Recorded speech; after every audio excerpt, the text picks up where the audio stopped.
The wooden pews groaned faintly under the weight of silence. Sunlight filtered through the stained glass windows of the old rural church, casting soft hues of red and blue on the worn carpet. The altar was modest, a small oak table with a single-framed photo of Ethan Carter, surrounded by a wreath of white lilies. His smile in that picture was eternal, frozen in a moment when life was still generous. Now he was gone. Emily Carter stood stiffly near the front row, her hands clasped together, knuckles pale from pressure. She was 35, too young to be burying her husband, and yet here she was, dressed in black, heart hollow, the weight of grief pressing down like a stone on her chest. There were no more than 8 people in the room. A couple of Ethan's colleagues from the auto shop, the local pastor, speaking gently from the pulpit, one neighbor who had brought over soup a week ago, but not one face from Emily's side of the family. She scanned the entrance again, one final time, hoping maybe someone would rush in apologetically. Maybe her mother or sister had gotten stuck in traffic.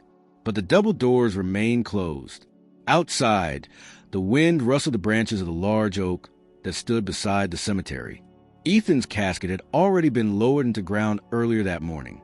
This was only the memorial, a quiet moment to speak words over a life now gone. But the silence in the pews was louder than any eulogy could be.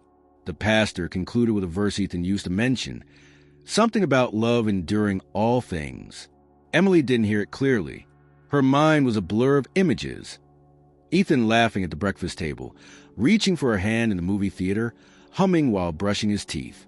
She had lost her husband, but today she felt she had lost her family too. After the service, the small group dispersed quietly. A few polite hugs, a murmured, "Take care." Emily remained in the last pew, her eyes fixed on a photo by the altar. She waited, not knowing for what. A sudden apology? A sign? A miracle? She finally stood up and approached the table, fingers tracing the edges of Ethan's frame. Her lips trembled. "I hope you know you weren't alone," she whispered. But even as she said it, the words felt false. Not because Ethan had no one. He had Emily and she had him. But because she now felt truly alone, not just in grief, but in the staggering emptiness of that room. She had called her family the week before, told them the funeral would be simple, nothing grand. But she had told them the time, the place, the date. No one had said they couldn't come. No one had even asked if she needed help organizing it. She stepped outside into the sunlight, shielding her eyes. The church stood at the edge of a field, a wide stretch of golden grass that shimmered in the breeze. Emily paused at the threshold, taking in the quiet landscape, wondering how something so still could carry so much pain. Her car was parked alone in the gravel lot. She walked toward it slowly, the sound of her heels on stone rhythmic and sharp. As she reached the door, she pulled out her phone. Maybe there had been a message, a missed call, anything to explain the absence. Nothing. She unlocked the car and sat behind the wheel, but she didn't start the engine. Instead, she stared at the dashboard, her thoughts circling the same unanswered question. Why hadn't they come? She opened the gallery on her phone and looked at the last photo she had taken with Ethan, their anniversary dinner. His eyes sparkled even then, though he had already been feeling the effects of the illness. That night, he had told her that no matter what happened, he wanted her to keep living, to keep breathing joy into the world. She had nodded, not understanding how quickly she would be asked to honor that promise. A sudden ping broke the silence in the car. A new notification had appeared. Emily blinked at the screen, heart thudding. It was from Hannah. She hesitated before opening it. What she saw made her breath catch. There was a balloon arch pink and gold. A large cake on a decorated table.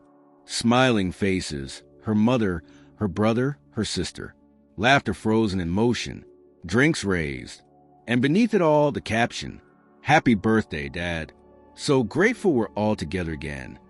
Emily stared in disbelief. The timestamp showed the photos had been uploaded just minutes after Ethan's service had ended. Her fingers gripped the phone tightly, knuckles white. Her heart was pounding, a storm rising fast. There were no words, no call, no message before this. Just the celebration. Tears blurred her vision, not just because of the pain of loss, but because of the overwhelming sense of betrayal. How could they smile today of all days? How could they gather without her? As if her grief wasn't significant enough to matter. As if Ethan's passing had no weight in their world. She stared at the screen until the images became indistinct shapes. Her mind refused to make sense of what she saw. A part of her wanted to believe it was old, maybe an old memory mistakenly posted. But deep down, she knew the truth. They hadn't come, because they had been too busy celebrating. She leaned back in her seat and finally let the tears fall, silent and unending, her breath catching in quiet sobs. The drive home was a blur. Emily barely remembered the winding roads, the fading daylight, or the soft buzz of the engine as her car traced a familiar route back to her small farmhouse. What stuck with her, what looped in her mind like a cruel refrain, were the images she had seen moments earlier. Her mother's hand clasping a wine glass, her brother dancing, Hannah grinning next to a massive birthday cake. She pulled into her driveway just as dusk settled over the fields. The porch light had automatically turned on, casting a tired yellow glow over the front steps. She left her keys in the ignition, the car door swinging shut behind her with a dull thud.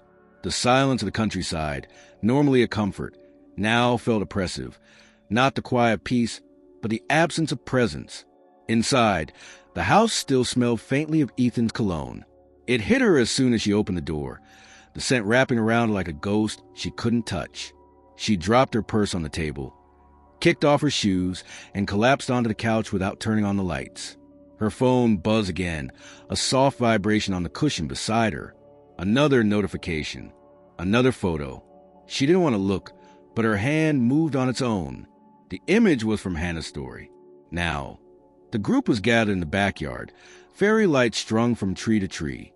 Her father stood in the center, holding a plate with half-melted cake, a party hat perched crookedly on his head. He was laughing. Emily swallowed hard, a bitter taste rising in her throat. Her father, a man who had once carried her on his shoulders, who had cried at her wedding, who had stayed silent to the hardest days of Ethan's illness, now looked lighter than she had seen him in years. And yet, he hadn't shown up that morning. Not even a call, not even a message asking how she was holding up. Her hands trembled as she locked her phone and tossed it onto the coffee table. She lay still for a moment, staring at the ceiling, listening to the creaks of the old house settle around her. Each sound reminded her she was alone. The party was still going on. She could feel it.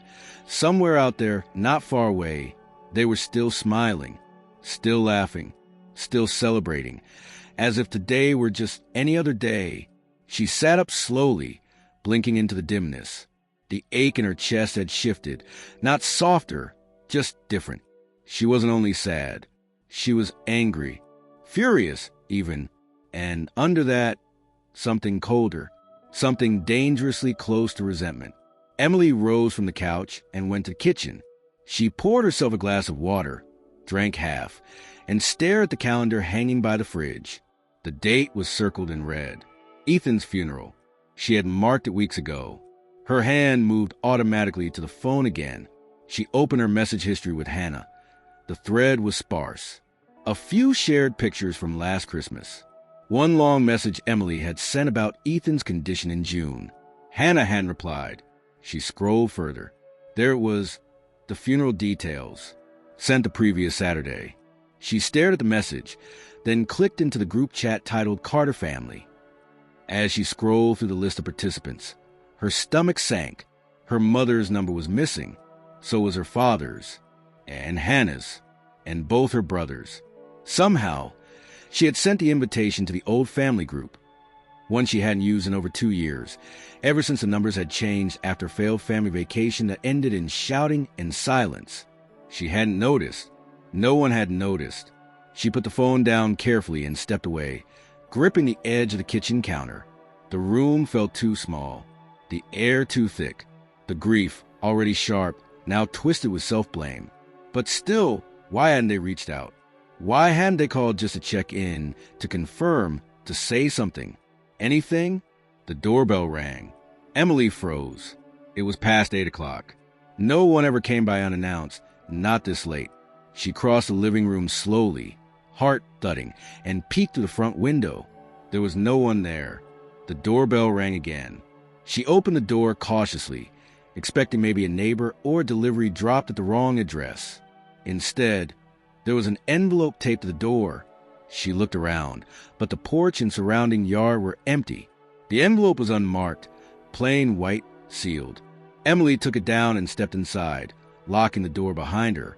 She opened it under the living room lamp, unfolding a single sheet of lined paper. The handwriting was unmistakable. It was her mother's. "Emily, we need to talk. I know you're hurting. Please listen to the voice message I sent. It wasn't a normal party. It wasn't what it looked like. I'm not asking for forgiveness. Just a moment to explain. Please." Nam. Emily stared at the note for a long time. She hadn't listened to the voicemail. She hadn't even noticed one had arrived. Her fingers moved slowly, unlocking the phone, navigating to her voicemail inbox. One new message, received 2 hours ago. She pressed play. The sound crackled for a moment before her mother's voice came through, rushed, uneven, nearly drowned by the sound of movement in the background. "Sweetheart, please listen. There's something you need to know about today, about the party. It's not what it looks like. I swear to you, we didn't know. We didn't know it was today. There was a mistake. We tried to." The message cut off suddenly. Emily stared at the screen. A mistake? She played it again, slower this time, trying to catch something more in the rushed words. There was a moment, barely a second long, where she thought she heard her father's voice in the background, asking if she had called yet. A noise outside made her look up. Headlights briefly swept across the window, a car turning around in the road. Then darkness again. The voicemail looped back to the start. She deleted it, not out of anger, but out of something else. Exhaustion, confusion, a desire to stop feeling pulled between fury and guilt. But the line between the two was getting harder to see. She sat back on the couch and folded the note neatly, placed it beside her. The house had gone quiet again. The fields outside were shadows. The sky above, moonless. Still, Emily leaned her head back and closed her eyes. Somewhere across town, music was probably still playing, laughter still echoing, someone still refilling a wine glass. And here she was, waiting, wondering, and beginning, reluctantly, to question everything she had believed about the day. The next morning broke slowly, as if the sun itself were hesitant to rise. Pale light crept through the curtains, brushing against the living room walls. Emily hadn't moved from the couch. She had dozed off sometime after midnight. Fully clothed, the note from her mother still beside her, the silence heavier than sleep. When she opened her eyes, the first thing she noticed was her phone blinking. Missed calls. She sat up slowly, her back aching from the awkward position she had slept in. The phone was resting on her stomach, where it had slid during the night. She brought it closer, eyes still adjusting to the screen. 23 missed calls. Every single one from her mother. Emily blinked, as if the numbers might change. She opened the call log. The first was at 10:30 the night before. The last, 5 minutes ago. She hesitated, then tapped into the voicemail section again. This time, there were 3 new messages. The most recent one was only 30 seconds old. Her finger hovered over the play button. She didn't press it. Not yet. Instead, she stood and walked the kitchen, put on a pot of coffee. The quiet gurgle of the machine was the only sound in the house. She opened the back door and stepped out onto the porch, barefoot, that would cool against her skin. The sky was gray, not stormy, just colorless, the kind of sky that couldn't decide what to be. She sat on the top step and finally listened. The first message was nearly incoherent. Her mother's voice cracked, high with panic. "Emily, please call me. Please, I don't know if you got my note. I didn't want to just show up. I didn't know if you want to see me. But you need to know the truth about yesterday, about what happened." The second message was slower, more composed, but still anxious. "I'm not trying to justify anything, but something went wrong. A miscommunication. It wasn't Hannah's fault. And it wasn't meant to be a celebration in the way it looked. Your father will explain everything. Please, just pick up the phone." Emily listened to the third message with her breath held. Okay, if you're listening to this one, it means you're at least seeing the calls. Thank you. Please come to the house. Today, before noon, everyone will be here. Just come. No yelling. No drama. We just want to talk. She ended the message there. Emily sat with the phone resting against her thigh, the breeze lifting strands of her hair. She thought of the church, the silence, the photo of Ethan surrounded by lilies. She thought of the laughter in those pictures from the night before. The tension in her chest hadn't eased. It had simply shifted shape, from betrayal to curiosity, from grief to a cautious ache. She stood, went back inside, poured herself a mug of coffee. It tasted bitter, and she didn't finish it. Her hand trembled slightly as she set the cup down. She looked at the clock. It was 9:30. Still time. Part of her wanted to stay right where she was. Let them keep wondering. Let the silence stretch a little longer. But the other part, the part that Ethan had always encouraged, the part that believed in grace, whispered that there were answers. She owed it to herself to hear them. She showered quickly, dressed in jeans and a dark sweater. Simple, neutral. She didn't want to look like she was going to war. She also didn't want to look like she was pretending everything was fine. She tied her hair back, looked in the mirror. Her eyes were swollen, her mouth set in a hard line. By 10:15, she was in the car. The drive to her parents' house was 30 minutes. She didn't turn on music. The road was quiet. Cornfields rolled past her windows, tall and dry. She passed 2 school buses, a cyclist. A few scattered clouds drifted across the horizon. When she turned onto a familiar gravel driveway, she slowed. Her heart beat faster as the house came into view. The white siding, the blue shutters, the front porch with its 2 rocking chairs. There were several cars parked out front. Her brother's trucks, Hannah's SUV, and her parents' sedan. She parked at the end of the row, took a deep breath, and stepped out. No one met her outside. She walked up the steps and knocked once. The door opened almost instantly. It was Hannah. For a moment, they just stared at each other. Hannah looked exhausted, her eyes rimmed with red, hair pulled into a messy bun. She wore a sweatshirt that Emily vaguely recognized from years ago. "Hi," Hannah said, her voice small. Emily nodded. "Hi." They stood in silence until Hannah stepped aside. "Come in." Emily entered the house cautiously. The living room was full. Her mother was sitting on the edge of the couch, hands clasped tightly in her lap. Her father stood near the fireplace, arms crossed. Both her brothers were there too, Matt by the window, Daniel pacing slightly. No one spoke at first. Emily didn't sit. Her mother stood slowly. Her face was pale, but her voice was steady. "I'm glad you came." Emily's arms stayed at her sides. "You said you had something to explain." Her mother nodded. "We do, and we know nothing we say will erase what you felt yesterday. But you deserve to know the truth." There was a pause. Her father stepped forward. "The funeral," he said quietly. "We didn't know it was yesterday." Emily's eyes narrowed. "What do you mean?" "I sent the details." Matt spoke then, pulling out his phone. "You sent it to the old group chat, the one we stopped using. None of us got it." Emily opened her mouth, but her mother raised a hand gently. "We should have called. We should have checked in. But we didn't. That's on us. And I know it looks like we were celebrating while you were grieving. But it wasn't what it looked like." Emily waited. Her mother continued. "Your father had a health scare 2 months ago. We thought it was serious. Potentially cancer. He went through tests, scans, waiting. Last week, we got the results. It's not cancer. He's okay."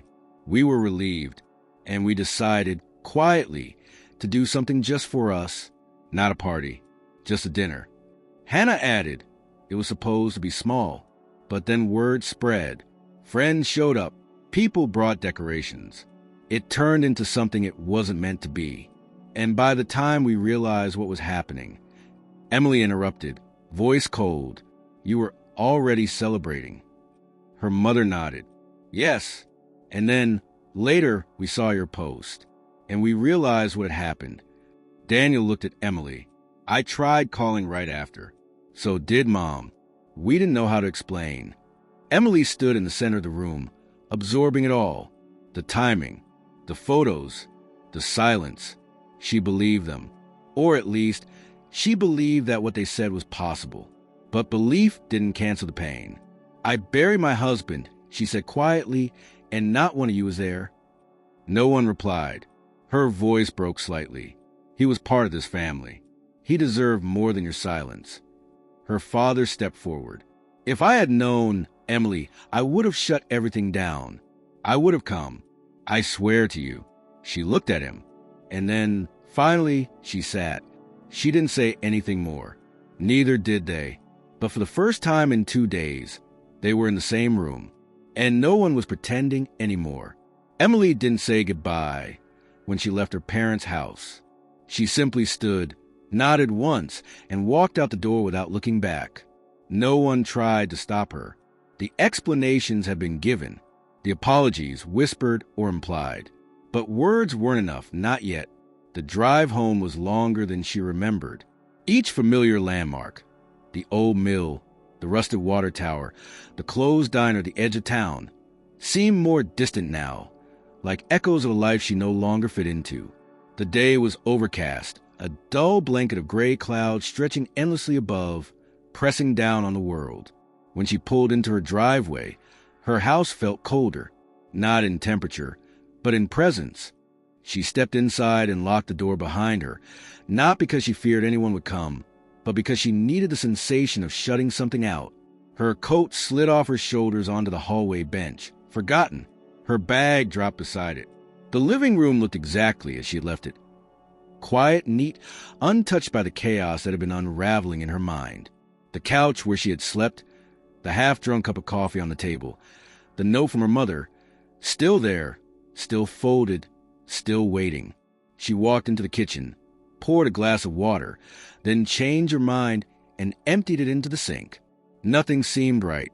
Not movement, not stillness. She wandered the house as though visiting someone else's home. The dining table was still set for two. The second chair across from hers hadn't been moved in weeks. She stood at the threshold of the bedroom and stared inside. Ethan's side of the bed was perfectly made. She hadn't touched it since the morning of the funeral.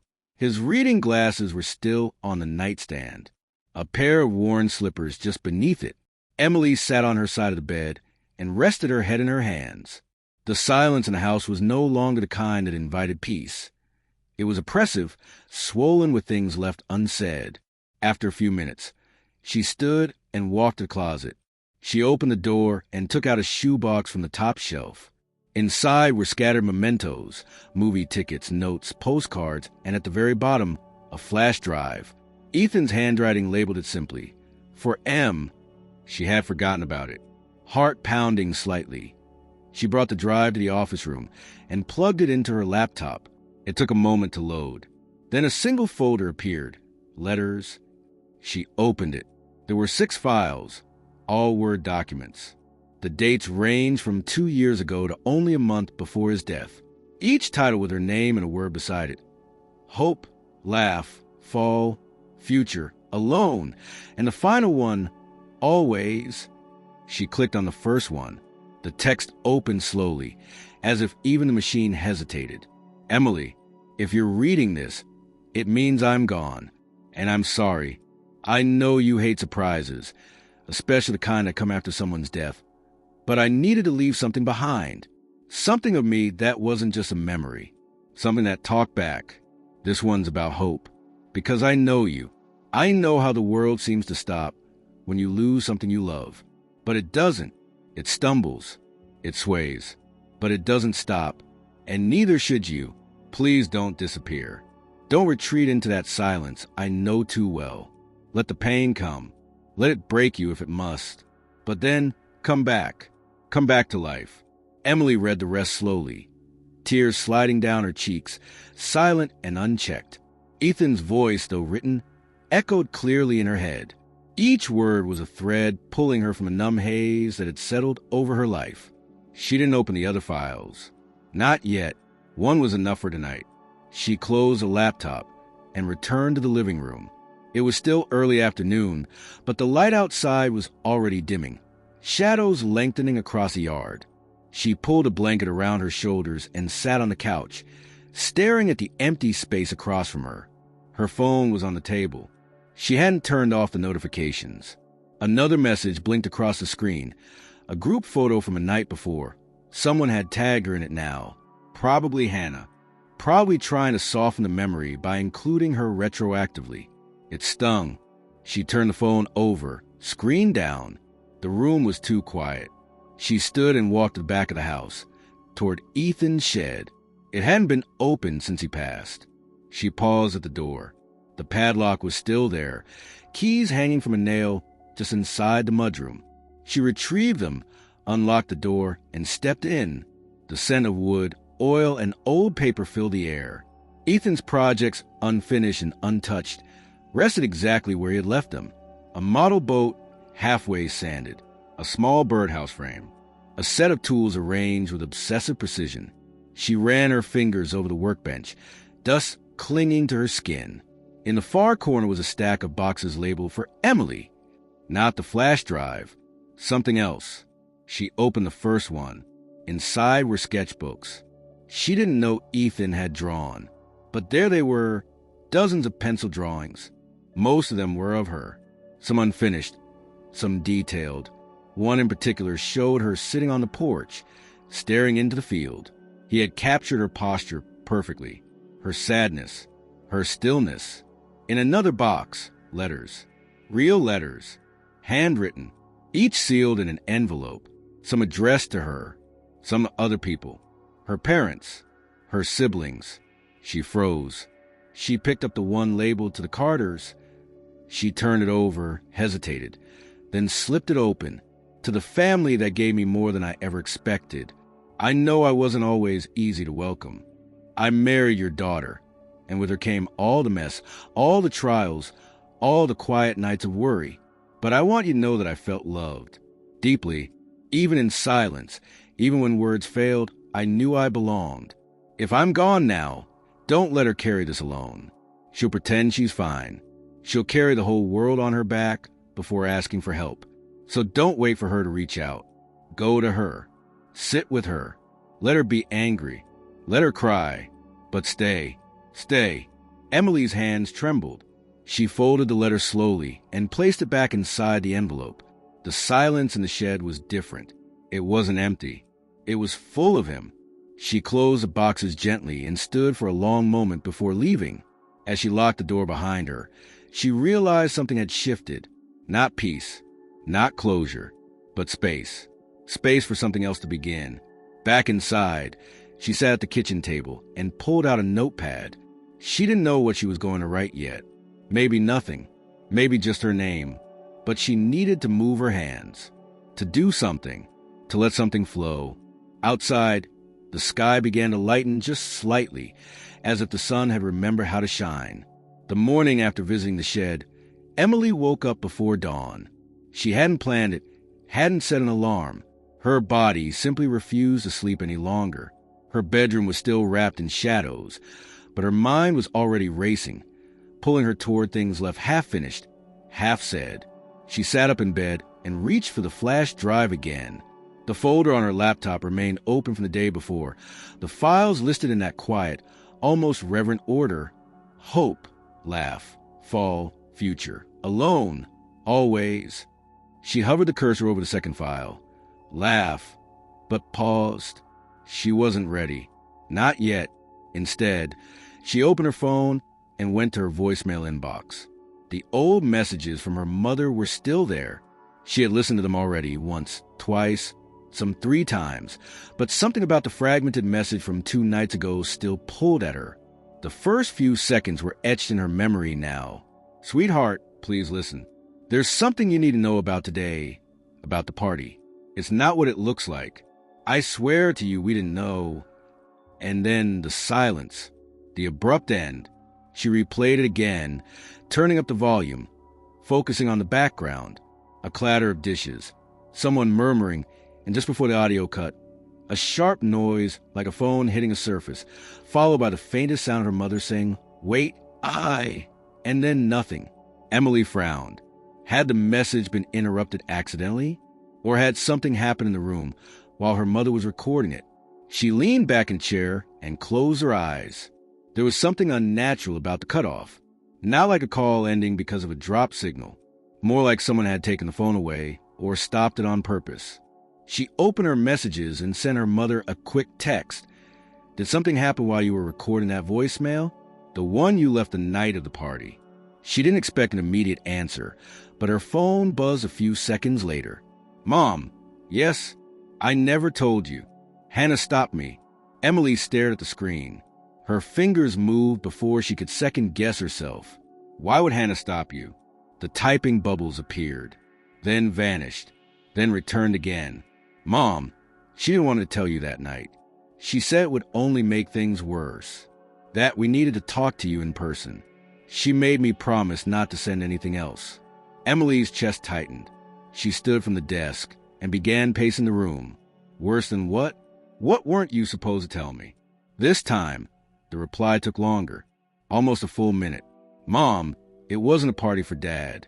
That was part of it, but not the reason everyone was together. Emily sat down slowly. Then what was it for? No immediate reply. Another full minute passed. Then, Mom, you should ask Hannah. She's the one who planned it. Emily didn't hesitate. She went straight to her contacts and called her sister. Hannah picked up after 2 rings, her voice groggy. Hey, I need to ask you something, Emily said, her voice clear. And I want the truth. There was a pause on the other end. Okay. The voicemail Mom tried to send me the night of the party. She said you stopped her, that you didn't want me to know something. What was it? A long silence. Emily didn't feel it. She waited. Finally, Hannah sighed. Can I come over? I'd rather you just tell me. I will, but it'll make more sense if I show you something. Emily hesitated, then relented. Fine, come now. She ended the call and stared at the wall until she heard Hannah's car pull into the driveway. When she opened the door, Hannah was holding a small box. She stepped inside without waiting for an invitation, her eyes tired but determined. Emily crossed her arms. Start talking. Hannah set the box on the kitchen table and opened the lid. Inside were photos, dozens of them. Family gatherings, snapshots from childhood, random birthdays. But as Hannah flipped through, she pulled out one and placed it in front of Emily. It was of Ethan, younger, thinner, and not with Emily. He stood beside a woman Emily didn't recognize. Both smiling, both holding a baby. What is this? Emily asked slowly. Hannah swallowed hard. We found these in one of Dad's old storage boxes when we were cleaning out the garage last month. I wasn't sure what to do with them, so I didn't tell you. Emily's eyes stayed locked on the photo. Who is she? We don't know, but Dad said Ethan never told you about her. Emily's pulse picked up. He told me everything. Not this. Emily pulled the photo closer. Her hands trembled. This was what the gathering was really about. Hannah continued. When we found the pictures and some letters, we thought maybe there was more. Something that had been hidden. Dad wanted to talk to everyone together. We were going to bring it up the day after your funeral. But when we realized it was a funeral day, everything fell apart. Emily kept staring at the baby in the photo. The woman, Ethan's expression. You all met to talk about this without me? We didn't know it was your funeral. I swear. But yes, that's why we were all together. Emily's throat was dry. You were going to confront me with this? Right after I buried him? We didn't mean it that way. Then why didn't anyone tell me the second you found out? Why hide it? Why let me believe you were just celebrating while I stood alone in that church? Hannah's voice broke. Because we didn't know what it meant, and we were scared of what it might do to you. Emily turned away, gripping the edge of the sink. So that's the truth, she whispered. The party wasn't a party. It was a family meeting. To question the man I just buried. There was no reply. Hannah stepped forward, placing another photo on the table. This time, Ethan was alone, sitting on a park bench, looking down at something in his hands. A letter, maybe. The timestamp on the back read, March, 5 years ago. Emily picked it up and stared at it, as if the image might speak. And in her chest, the silence twisted into something new. A question, a fear, and the beginning of doubt. Emily didn't sleep that night, after Hannah left. She remained at the kitchen table long after the front door had closed, staring at the photos spread before her. Ethan's face, once familiar, comforting, known, now seemed like a mask she was deciphering for the first time. That photo with the unknown woman, and baby sat at the center of the table like a challenge. She had turned it over more than once, checking for any identifying marks, but there was nothing beyond the grainy timestamp. October 2009. That was before she met Ethan. Still, it didn't feel like a past life. It felt like a life deliberately hidden.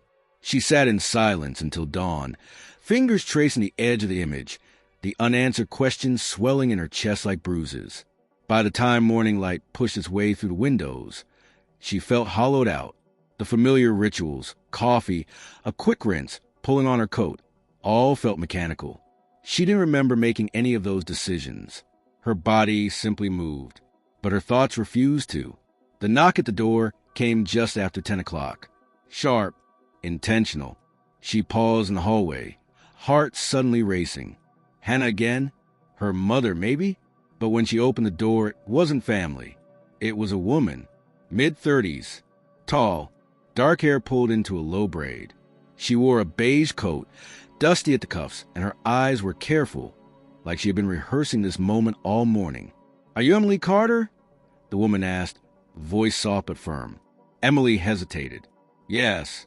The woman nodded once and held up a worn envelope. "I'm sorry to show up like this.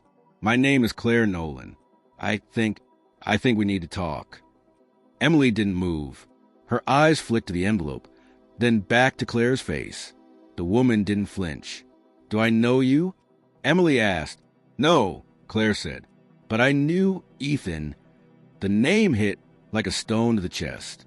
Emily stepped back without meaning to. Claire didn't follow. "I don't want to cause trouble," she continued quickly, "but I've been holding on to this for a long time. And now that he's gone..." She stopped, her voice catching. Emily stared at her, uncertain whether to slam the door or collapse into a chair. "What is that?" she asked, nodding toward the envelope. Claire looked down at it. "A letter. From him. For you." Emily took a shaky breath. "Why didn't you give it to me sooner?" "I didn't know if I should. He asked me not to, unless..." Claire hesitated, then said it. "Unless he died." Emily felt her knees weaken slightly. She reached for the doorframe to steady herself. "Come in," she said, barely recognizing her own voice. Claire entered with slow, hesitant steps, her eyes scanning the room like she was stepping into a sacred space. She didn't sit until Emily gestured to the chair across from hers at the kitchen table. The photos were still there. Claire's eyes paused on the one with the woman and baby. "I figured you'd seen that one by now," she murmured. Emily's voice sharpened. "Who are they?" Claire didn't answer right away. She placed the envelope on the table and slid it toward Emily. Maybe let him explain first. Emily stared at the letter. Her name was written in Ethan's unmistakable handwriting. The envelope was sealed. "I need to know," she said, her fingers brushing the paper but not opening it yet. "Now, before I read anything, who was the woman in that photo?" Claire met her gaze. Her name was Anna. "And the baby? His name is Caleb.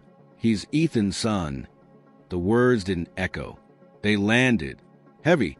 Final. Emily blinked, her throat tightening, the ground shifting beneath her. She felt her heart trying to find a rhythm that made sense, but everything around her had tilted.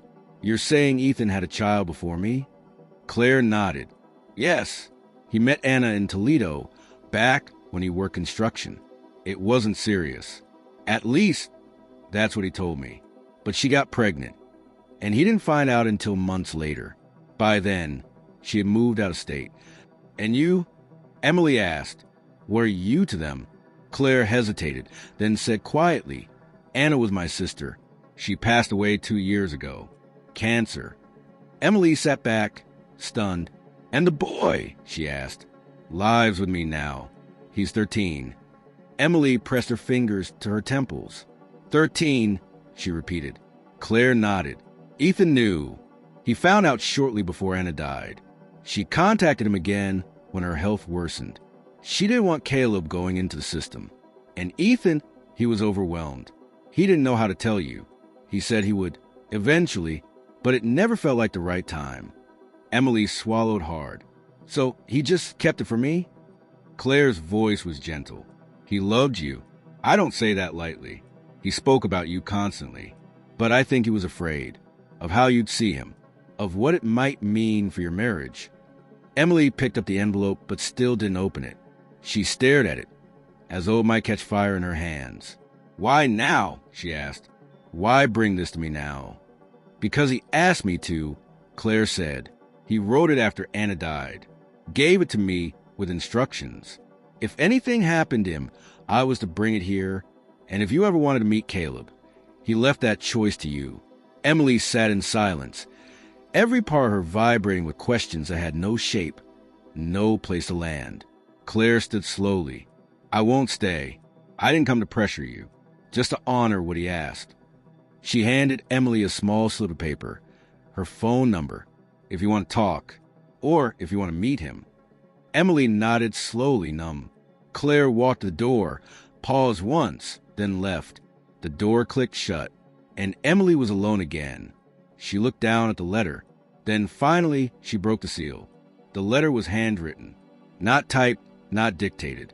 Ethan's script, so familiar and so alive on the page, curled with the unmistakable tremor of hesitation. Each stroke felt deliberate. Each line weighted with the burden of secrets withheld too long. Emily read it in silence. Once, then again. If you're holding this, then I didn't get the chance to say it all in person. I'm sorry. I should have told you when I found out about Caleb. I convinced myself that waiting was a kindness, but maybe it was just cowardice. I didn't know he existed until Anna reached out again, near the end of her life.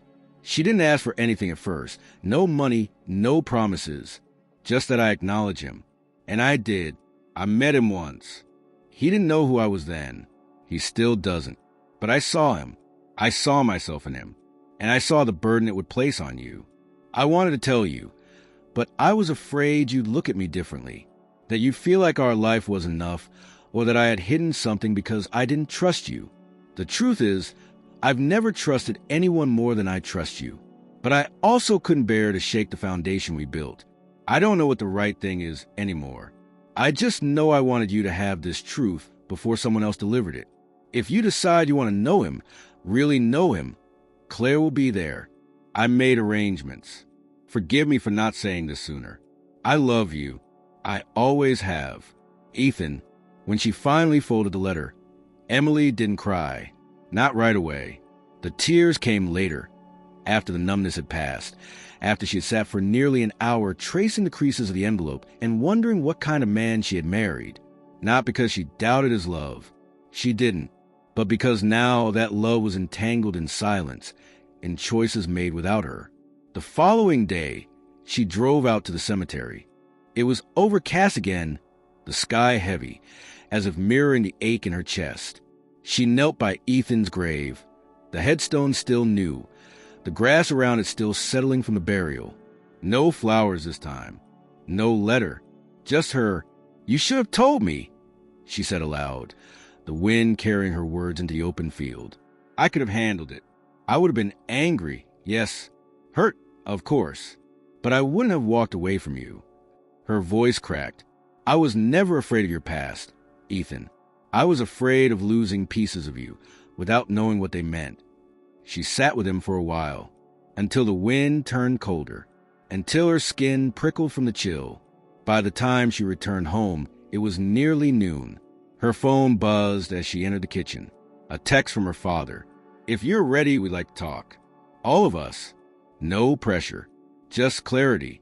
Emily didn't reply right away, but after making tea and pacing the hallway 3 times, she sent a short answer. "I'll come by this afternoon." When she arrived at her parent house, the entire family was there again.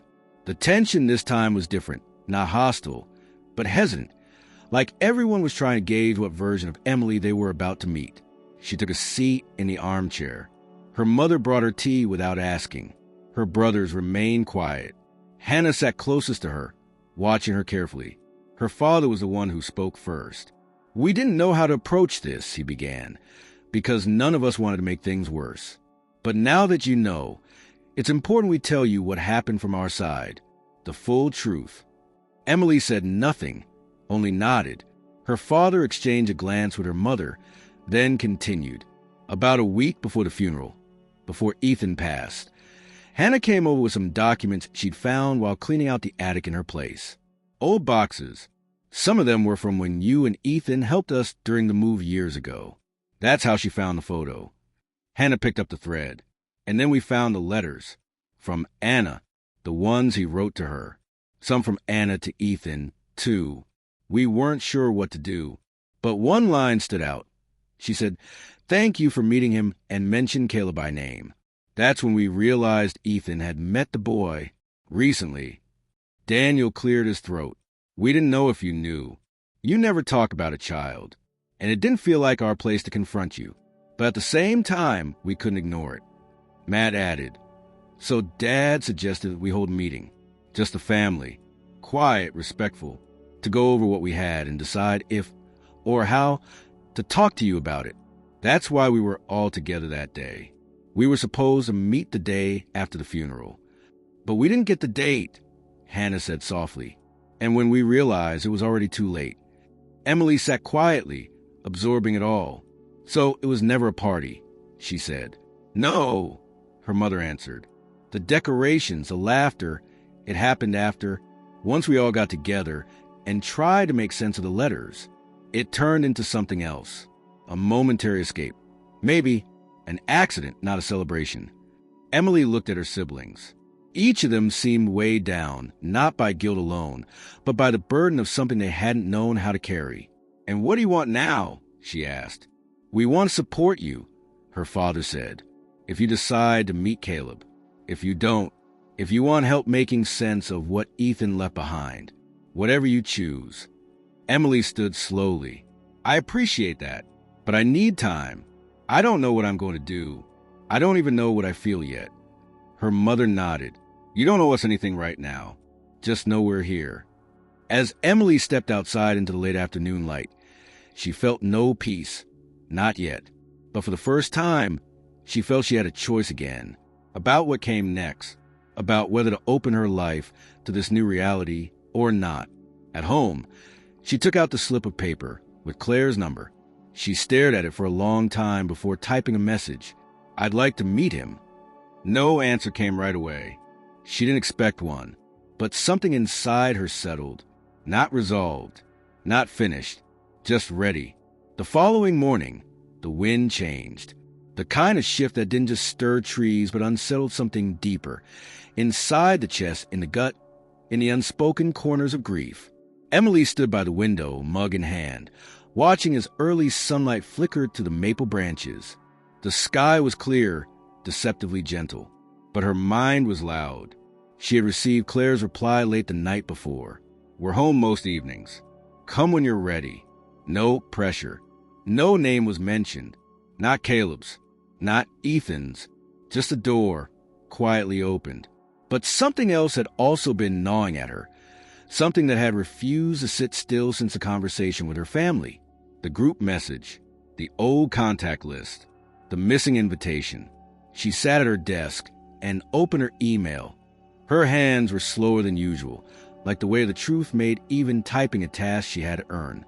She searched for the email she had sent out the week before Ethan's funeral. There it was. Subject: service for Ethan Saturday morning. She opened it, read the words again. Simple, short, written through tears. Then she checked the recipients. She had sent it to Family Carter 2017 at listmail.com. Her breath caught. That was the old email group, the one she used years ago, when her family still shared calendars, vacations, updates. Before half the group had updated their contacts. Before the rift in 2020. She clicked through each address. Her mother wasn't there. Her father's old work email, deactivated since retirement, was listed. Hannah's college email, and used since grad school. Neither of her brother's current emails were included. Her stomach turned. No wonder no one came. They hadn't ignored the message. They never received it. A wave of nausea climbed her throat. She leaned back, staring at the screen as the truth settled over her like cold water. The grief of that morning, the fury, the betrayal, it had all been built on silence that was never intentional. She had sent the invitation to ghosts. The realization didn't make the pain vanish, but it rearranged the narrative, gave new shape to what she thought she had known. The absence hadn't been cruel. It had been a mistake, one she had unknowingly caused. She opened her messages and scrolled back through her text history with Hannah. She paused. A few days before Ethan's passing, Hannah had texted, "Let me know when you set the date and time for the service. We'll be there." Emily had never responded. In the fog of hospital nights and restless sleep, she had read it and likely meant to reply later, but she hadn't. And when she sent a group email, she thought that was enough. She hadn't checked. She hadn't followed up. Her grief had made her forget something essential. People don't show up if they don't know where to go. She called her mother. "Emily?" Her mother answered quickly, her voice alert with worry. "I made a mistake," Emily said. "The email I sent, it went to the wrong group. None of you ever got it." There was a pause. Her mother didn't rush to fill it. "I wondered," she said finally, "but I didn't want to say it. I thought maybe you'd chosen not to include us." "I didn't," Emily whispered. "I thought you just didn't care. I was so sure." Her mother's voice softened. "We should have reached out when we didn't hear anything, but we thought maybe you needed space." Emily nodded, even though her mother couldn't see it. "I wanted you there," she said. "All of you." "I know," her mother said. "We wanted to be there." After the call ended, Emily sat still for a long time, letting the guilt do what it needed to do. Not to punish, but to inform. She hadn't failed, but she had misunderstood. That misunderstanding had carved days of silence between people who needed each other most. She stood up and opened the small chest by the window, the one where she kept personal papers. Among old letters, hospital records, and Ethan's final insurance documents, she found a printed list of service details. She folded it once and placed it back in the chest, then pulled out a fresh envelope and wrote 5 names across the front. Her mother, her father, Hannah, Matt, Daniel. Inside, she wrote a letter, just a paragraph, not to explain, but to invite. "I know we missed a moment, but I'd like to create a new one. A space to remember Ethan together, to share the version of him I knew, and to hear the versions you carried. Please come to lunch next Sunday. Just us. No speeches. Just stories." She mailed the letters that afternoon. Later that evening, she called Claire again. "I'd like to come tomorrow," she said, "to meet him, if he's open to it." Claire paused and replied, "I'll ask him, but I think he's ready too." Emily spent that night rereading the remaining letters from Ethan's flash drive. Laugh was filled with inside jokes, reminders of the silliness they had built into their lives. Fall recounted a memory from their first autumn trip together, the way it held her as she slipped on wet leaves and the moment they both knew they were in love. Future was more careful, a mix of hope and fear about what he might not live to see. Alone was the hardest. Ethan admitting he'd struggled to face death more because of the thought of leaving her behind and the idea of dying itself. But it was always that held her attention the longest. "Even if I'm not there when you find this, know this. There was not a day, not one, where I didn't feel lucky to be yours. Even in my silence, in my fear, in my failure to tell you everything in time, my love never faltered. Let whatever comes next be rooted in that, not in what I forgot to say." The next day, she dressed simply. No makeup, no layers to mask the uncertainty. She didn't know what she was walking into, only that she needed to walk toward it. Claire greeted her at the front porch. "He's in the backyard," she said, "reading." Emily stepped through the house quietly. Toys were scattered but tidy. The air smelled faintly of pine and something baking. When she stepped onto the back patio, she saw him, a boy, 13, slim, with sandy brown hair that curled at the edges. He sat on a wooden bench, bent over a comic book, one sneaker tapping the ground lightly. He looked up, Their eyes met. She didn't speak. Neither did he, but he didn't look away. And for now, that was enough. Emily didn't try to speak first. She stepped on the back patio, hands resting loosely at her sides, and simply watched the boy for a moment. Caleb looked like he was trying to decide if he was expected to do something. Stand, smile, say hello. But he didn't. He just blinked, set the comic down carefully beside him, and scooted over on the bench to make space. An invitation, silent but sincere. Emily sat. The wood beneath her creaked softly, and for a moment, that was the only sound between them. The occasional chirp of a bird, the rustle of leaves overhead, and the steady breathing of two people not quite sure what to be to each other. Caleb broke the silence first. "You're Emily." It wasn't a question. She nodded. "I am." He nodded back, as if that confirmed something for him. "Claire said you might come. She said you were okay with it."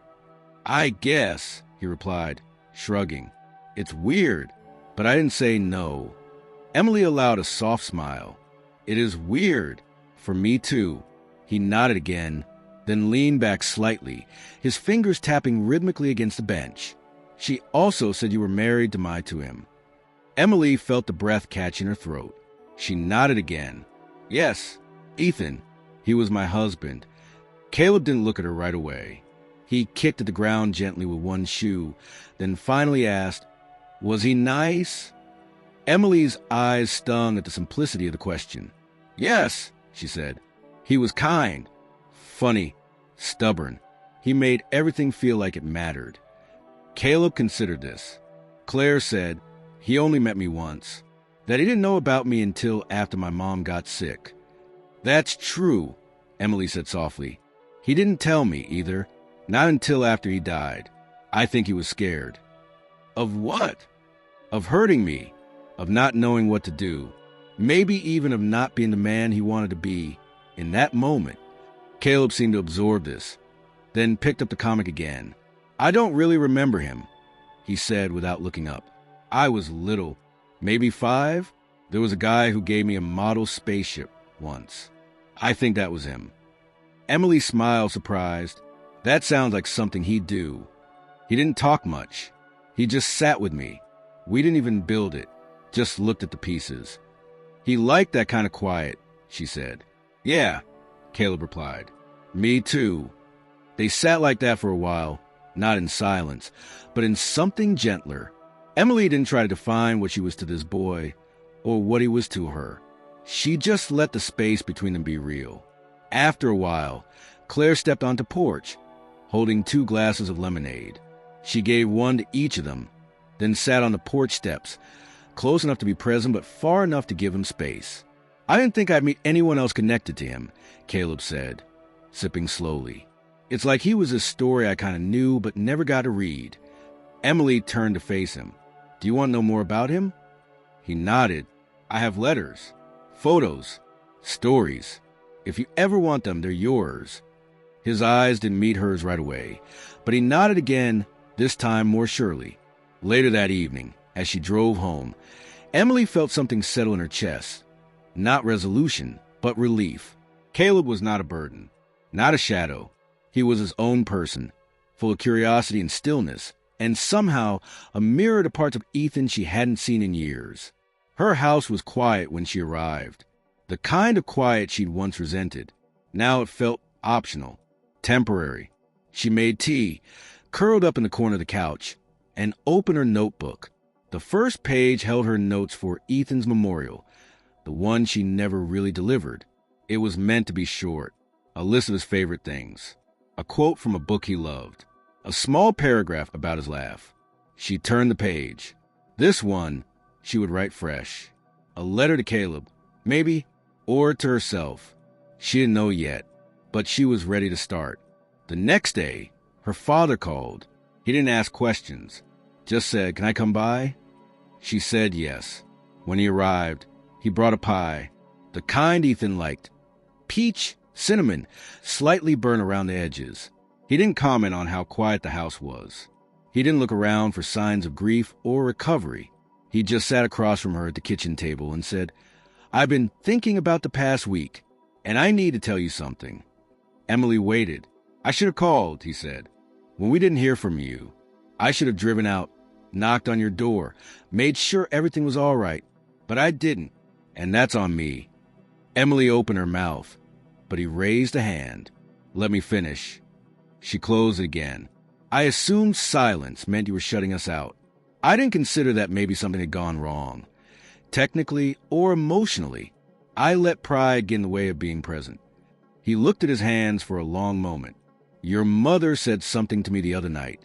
She said, 'We expect our children to come to us, but sometimes they're drowning too deep to shout.' That hit me." Emily felt her throat tighten. "You shouldn't have been alone that day," he continued. "Even if the message never reached us, even if we didn't know, we should have known. We should have checked. That's not your burden to carry." She nodded slowly. "There's something else," he said. "When your mother told me you were going to meet the boy, Caleb, I didn't know what to feel at first. But then I remembered something Ethan said to me years ago." He looked up at her. He said, "I hope if I ever screw up, they'll still see the best in me." Emily closed her eyes, her breath trembling. "Maybe this is that moment," her father added, "where we choose what to see, not just in him, but in each other." Emily opened her eyes. "I think you're right." He smiled, a soft, tired smile, and reached across the table to take her hand. "I'm proud of you," he said, "not for surviving, but for choosing to keep going." They sat in quiet for a while, not rushing to fill the air with unnecessary words. When he left, he hugged her tighter than he had in years. That night, Emily finally wrote the letter to Caleb, not to explain Ethan, not to apologize for years lost, but offer a door, a connection, something Ethan might never have built himself, but which she could, piece by piece, begin. The box of Ethan's belongings had sat in the corner of the guest room for weeks. Emily had avoided it, consciously, meticulously, treating it as a boundary she wasn't yet prepared to cross. There were things she had faced since his death, his absence, her family's silence, the quiet collapse of what she thought she knew. But this box, sealed in simple brown tape, marked the threshold between memory and confrontation. On Sunday morning, she opened it. The guest room was quiet, the air still. She unfolded the flaps slowly, half expecting the scent of him to escape. His cologne, motor oil from the garage, the clean cotton smell of his T-shirts. But the only thing that came was air and a stirring in her chest. Inside, she found his things just as a hospice nurse had packed them. Neatly folded clothes, a worn wallet, a dog-eared paperback with a folded page in the middle. There were sketches, too, small, rough ones on napkins and scrap paper. He had a habit of drawing, when words failed him. At the bottom was a bundle wrapped in fabric. She pulled it out gently. It was a leather-bound notebook, the edges worn, the spine loose from overuse. Tucked inside the cover was an envelope with her name on it. Her breath caught. She recognized the handwriting immediately, but the envelope wasn't dated. No "read me when" instructions. No title. Just Emily, written plainly, almost shyly, in Ethan's unmistakable hand. She opened it slowly. The letter inside wasn't long. "Emily, I don't know when you'll read this. Maybe right away, maybe much later. But if you found it, it means I didn't have the time or courage to say all of this aloud. I tried. Believe me, I tried. But every time I looked at you, I didn't want to cast a shadow over the space we'd built. You gave me the kind of love I never thought I deserved. You looked at me and saw a man I couldn't always be, and because of that, I tried harder. I wanted to live better. I need you to know that even in the things I didn't say, especially in those, I was thinking of you.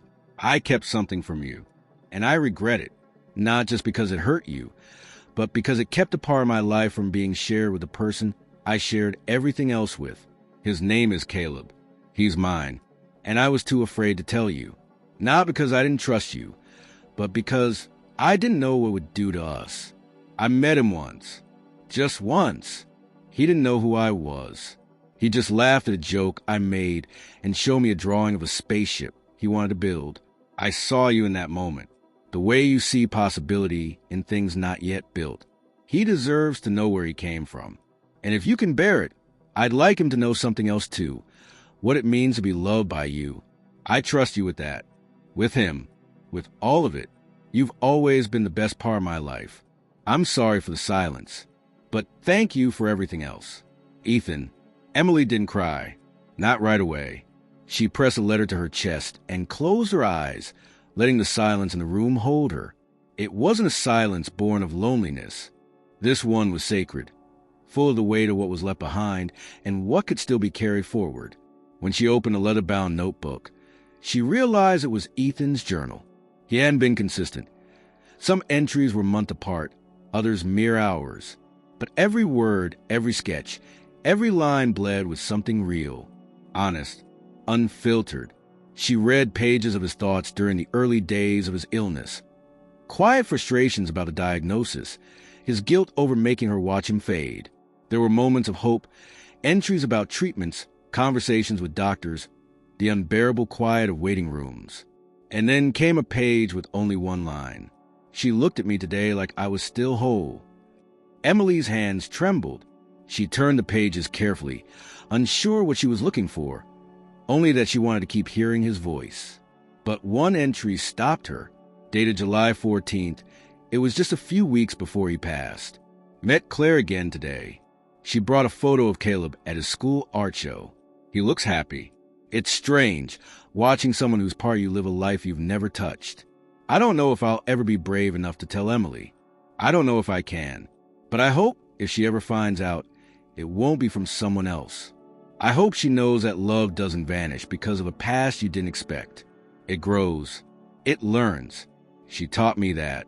Emily sat on the floor beside the box and wept, not just for the pain or the secrecy, but for the sheer complexity of love, for how imperfect and unfinished it could be, and still remain real.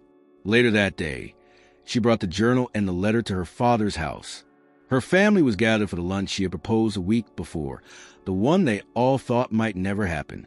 It was a modest meal, casseroles, bread rolls, iced tea, comfort food, the kind Ethan would have smirked at. Her siblings filled the table with conversation, soft and careful at first, then easing into natural rhythm. It wasn't celebration. It was memory, shared among those who had felt left out of it, and now, at last, found a way back in. After they ate, Emily stood and took out the letter. I found something yesterday, she said, her voice clear but gentle. It's from Ethan, something he wrote before he passed. It's not just for me. It's for all of us. She didn't read it aloud. She handed it to her father.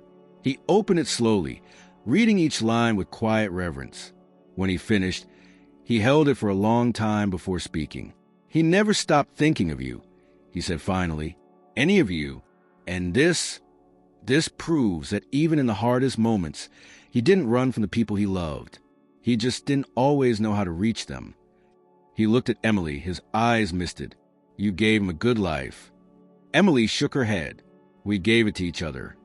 That evening, as the sun began to set, she stood at the edge of her parents' porch and watched the light dip low across the fields. Hannah came to stand beside her. He would have been proud of you, her sister said. I don't know, Emily replied honestly. Hannah glanced at her. I do.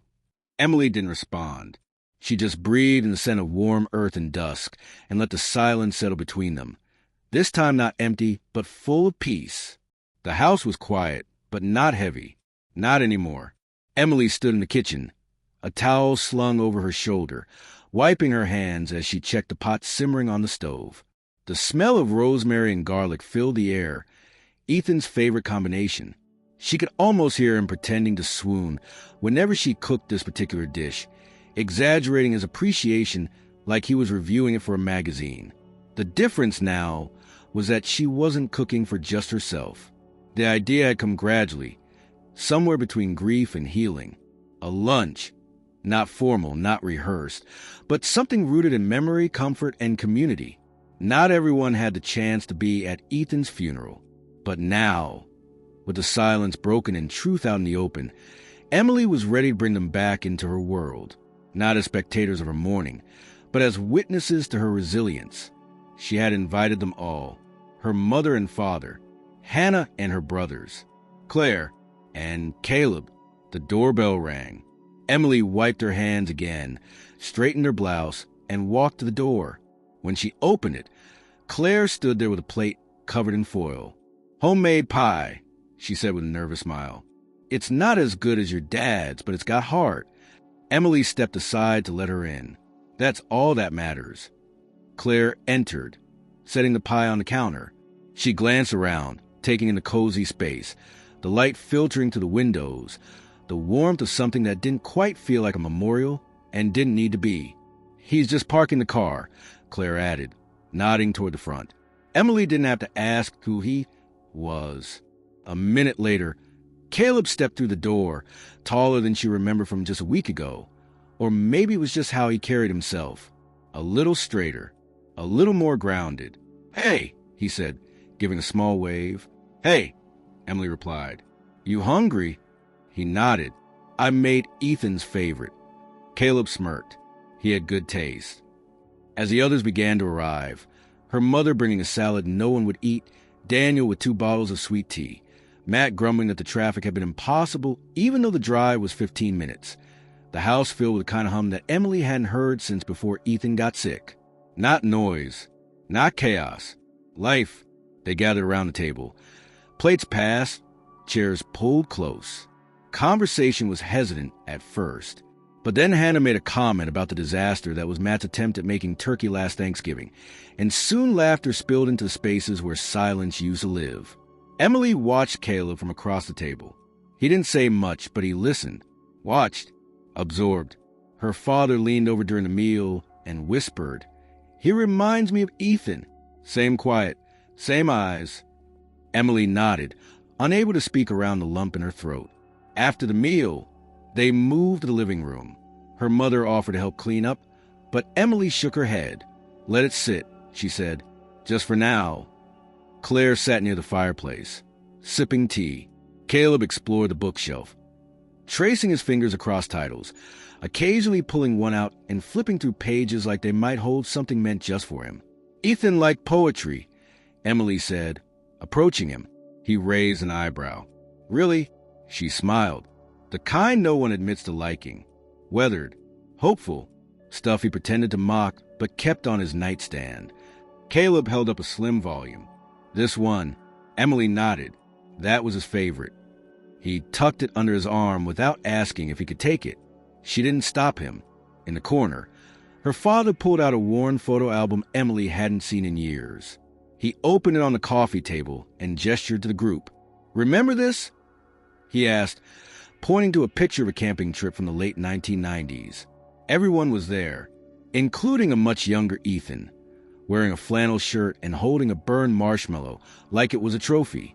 Hannah leaned in. "That was the weekend the tent collapsed. And the raccoon stole our bread," Daniel added. Emily remembered that night. Ethan trying to scare the raccoon away with a flashlight and a heroic speech, only to trip and fall into a puddle. He'd laughed louder than anyone else. Claire smiled from across the room. "He told me about that once. Said it was the last time he tried to assert dominance over wildlife." They laughed again. It was strange how easily the past blended into the present, how grief could bend but not always break. In that room, the memories didn't feel like weights anymore. They felt like threads, connecting each person to Ethan in ways both loud and quiet. Later, as the sun began to sink and the dishes sat untouched in the sink, Emily walked outside to the porch. She needed air, but more than that, she needed space to process the fullness of the day. Her father followed a moment later. He joined her on the top step, hands in his pockets, eyes on the horizon. "She's right, you know," he said after a while. "Who?" "Your sister." Ethan would have been proud. "Of all of this. Of you." Emily didn't answer. She watched as the wind bent through the tall grass in the distance. "I think part of me was afraid this would never happen," her father continued. "That after the funeral, we'd all just stay in our corners, nursing our guilt and our pride." Emily looked down at her hands. "I was afraid of that too. But you didn't let it happen. I didn't do it alone." "No," he said, placing a hand on her shoulder. "But you started it." They stayed there, the two of them, watching the light change. Inside the house, the low murmur of voices continued. The clink of a fork against a plate. Caleb's quiet laugh. Emily turned to her father. Do you think it's okay that it feels good? His brow furrowed. What do you mean? Today, the stories, the laughter, it feels wrong, almost like I'm betraying the sadness. Her father gave a soft smile. Grief isn't a prison, Em. It's a landscape. You walk through it. Sometimes it's cold. Sometimes it's too quiet. But sometimes there's light, a clearing, a fire with people around it. He paused. And when you find that fire, you're allowed to sit by it. She nodded, tears rising but not falling. He stood slowly and squeezed her shoulder. I'll go help with dessert.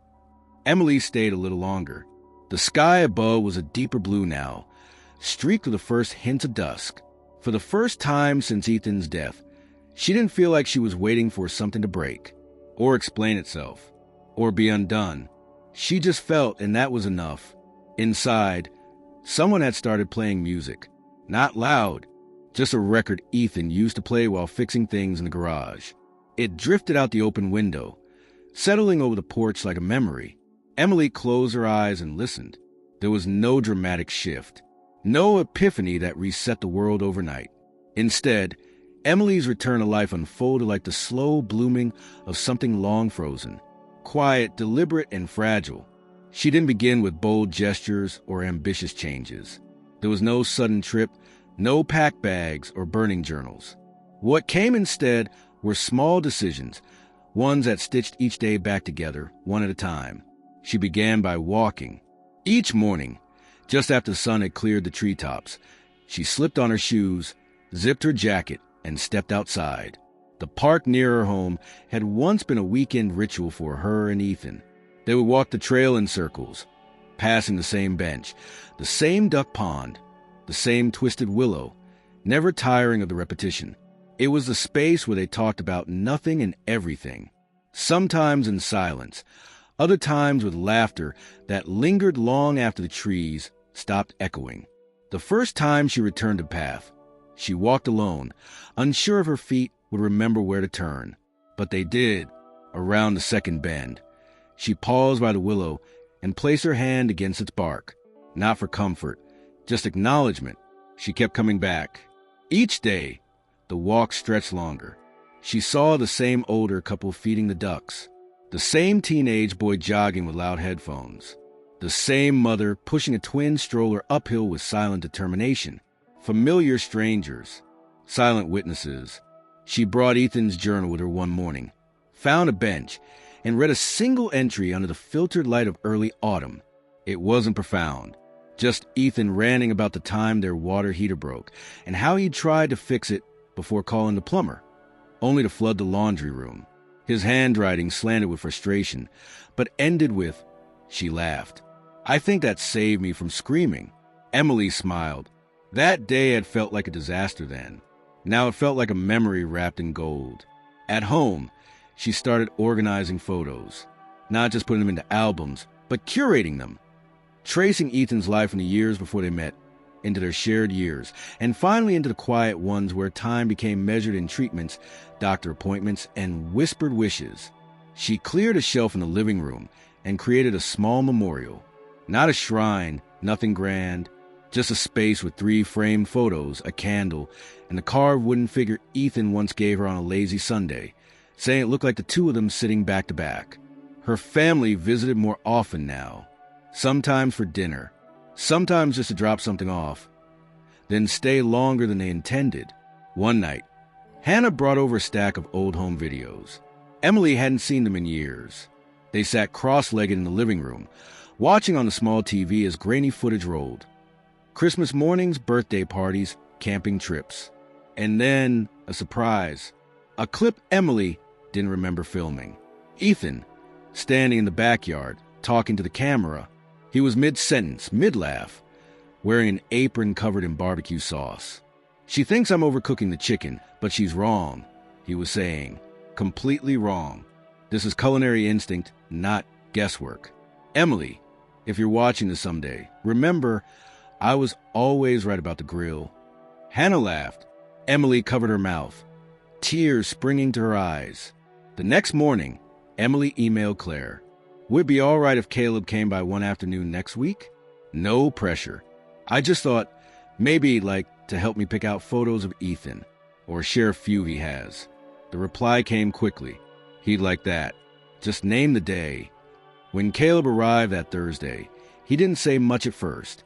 He brought a small notebook and a flash drive. Inside the notebook were drawings, some of spaceships, others of things that looked like fragments of memories, imagined and real. One sketch was unmistakably Ethan, standing beneath a tree, one hand in his pocket. Emily looked at it for a long time before speaking. Did you draw this from a photo? Caleb shook his head, just remembered his face, bits and pieces. She smiled. You got it right. They sat on the floor, sorting through piles of pictures. Emily talked about Ethan's stubbornness, his obsessive way of alphabetizing DVDs, his ridiculous belief that he could sing jazz. Caleb listened, smiled, asked questions. At one point, he pulled out a flash drive and plugged it into her laptop. There's a video, he said, from when I was little. My mom filmed it. It's the only one with him in it. The clip was short. Ethan, looking awkward in a kitchen unfamiliar to Emily, bent down beside a young Caleb, who was stacking blocks with intense focus. Ethan didn't speak, just watched. Then, with a soft chuckle, he placed a block of his own. Caleb looked up and grinned. That was it. Emily exhaled.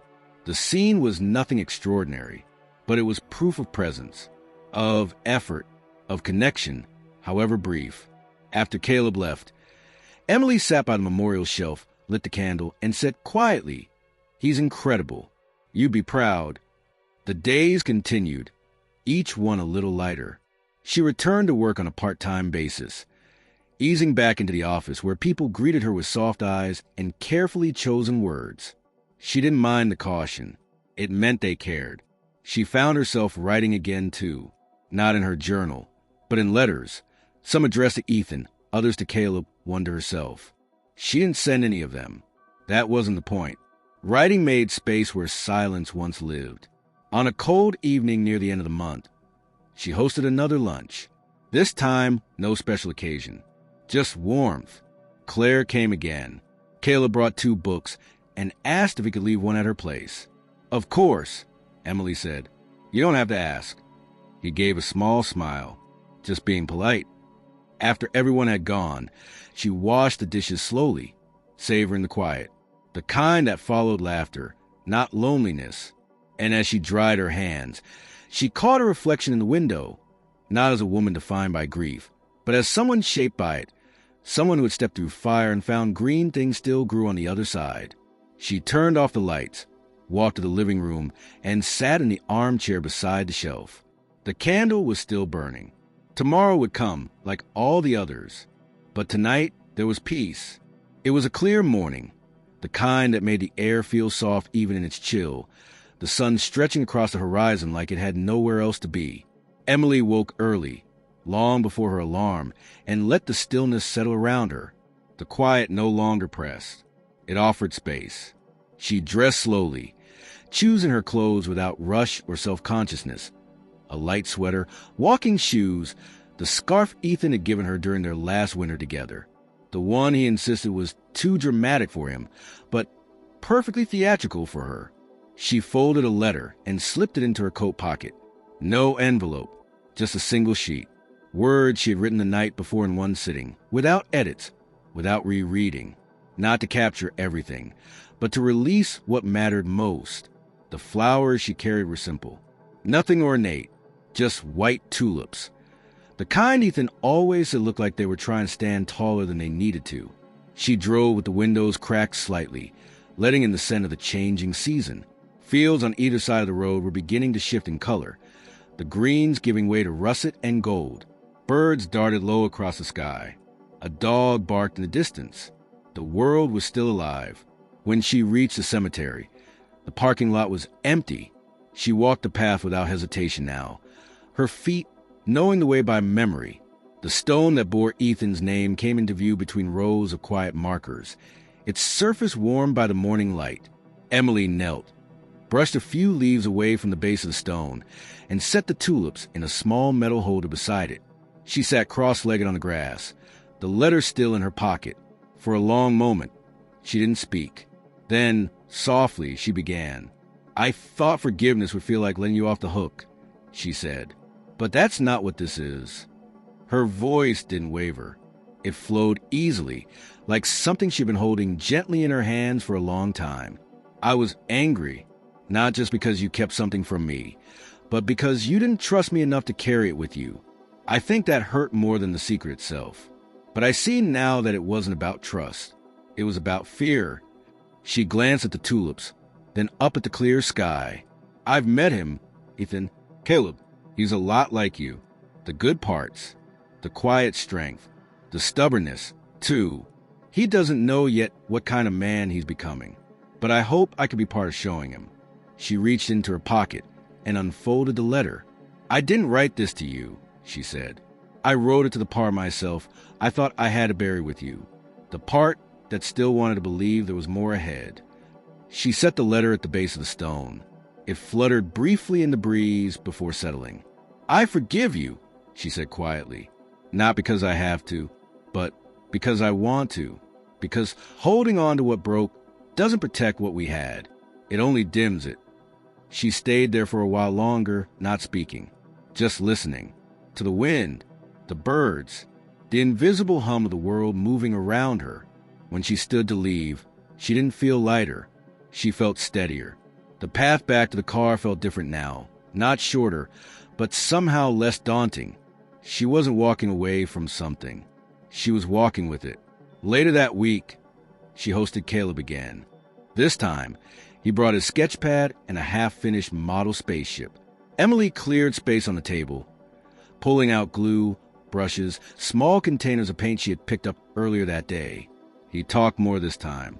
About school, a science project, a book he didn't like, a teacher he did. It wasn't forced. It was just the beginning. When they took a break, she offered him a glass of lemonade. He sipped slowly, then glanced at the small memorial shelf across the room. "That was your favorite picture of him?" Emily looked over. It was a candid shot. Ethan mid-laugh, one hand raised as if dismissing a joke he couldn't resist laughing at. The background was blurry. The focus was all on him.